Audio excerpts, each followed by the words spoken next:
I just want to give you guys some quick game. I've been thinking about this video for about a week now, and I feel like it's important that I share it. And quite simply, all I want to say is most of what us young men have been taught for most of our lives, it's all a lie.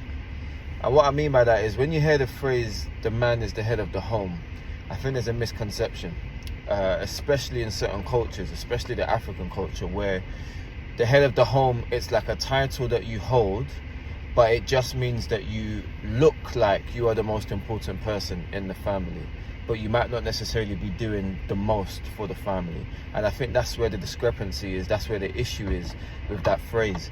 The head of the home, as the man, actually means you are the foundation of your home. And to be the foundation of your home, what that simply means is everything falls on you.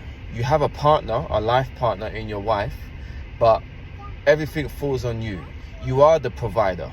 That is your role. It is your responsibility to be their protector. You are the protector through your management of finances. You are the protector by the way that you protect your family physically sometimes if you have to. You're also the priest of your home.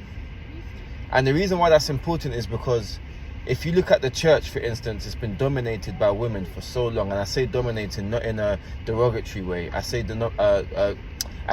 dominating in the sense that you see more women in church than you see men. It's similar in education. You see more women in the education field. And what you see in both settings is the decline of men, not only in those institutions or in those organizations, but you see the demise of men in society in general. And I think there's a link to that. And just to go straight to the point, I think if you don't have men that understand the role of a father, that understand the role of being a husband, then what you are going to get is you're going to get a lot of young men running around on these streets. Or maybe they're not on the roads. Maybe what they're doing is actually they're just having children left, right and center, and they're not being parents to those children. It messes up society. And the understanding of where we learn how to be men, it comes from the Bible.